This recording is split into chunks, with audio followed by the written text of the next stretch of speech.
So in this Power BI tutorial, we will learn about this decomposition tree in Power BI. So how we can do that. So doing that, before what I will do, I will go to one of the page and I will take this line and stack chart. And what I will do, I will take in x-axis, I will take, first of all I will take category, and then I will take subcategory, and then I will take your product name. So I have taken three things here, then I will take sales. So now we have a chart. So if I will go up, so where we have office supplies and their sales information is there, like whatever. And if I will drill down, if I will go to this, go to next level, or either I will go from this, so it will go give us information about like whatever drill down we are showing. Suppose like here I will click, so like in furniture product wise, office product wise, and technology product wise. If we will go more down, it will show the product name wise, like in furniture what we have made, in chair what we have. So this way we are doing this. But in decomposition, if I will take this decomposition here, so here we have given like if we will click over this, so we have given a hierarchy here. So category, then subcategory, and product name, so that it can go and drill down and find out the reports by drilling it down throughout.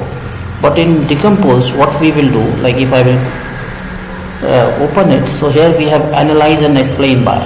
So in analyze, what we will take, I will take sales here, and we can take in any order, like we can take all the categories in any order. Like first of all I will take segment, then I will take category, and then I will take subcategory, and then I will take your product name.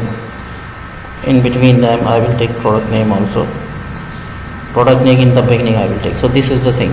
So now we have a open, like this sum of sales is there, and if I will increase this size, and it is showing a sales of sum of sales, then I will click over this button and ask like high value, which high value you want to. If you want to know the high value of segment, it will give you the high value of segment. Then it will again ask which high value mark. If I will take product, it will take the high values of product. So where we have the maximum sales, like in consumer or whatever, and if I will remove this and go there, so it will show us the product wise. Then I will go there, and in high value, if I will take subcategory, so it will give us subcategory wise which have the highest sale here. And if I will go there and take low value, like instead of that, if I will put on low, so it will start giving us only the low value in segments, like where we have the lowest sales. So where here we do not have to define a category, and we can take anything, like whether we would like to have high value or low value from whichever category you like. Like if we are taking the high value, if I are taking the low value, it will take the low value. And if I will take the high value, and whichever you want, like subcategory, category, so no hierarchy level is to be defined when we are doing the decompose. So this is the thing which we can do here and find out our report. And we can do editing with that, whatever editing you like. You can take bar, level bar, present, whichever type of things bar you like, you can take that. Tree, default, or there are other things also, like spare tree is there, dense is there. So whichever type of tree you want, you can take it, and type of bar you can take your way of seeing. So that is the thing you can do with decomposition in Power BI tab.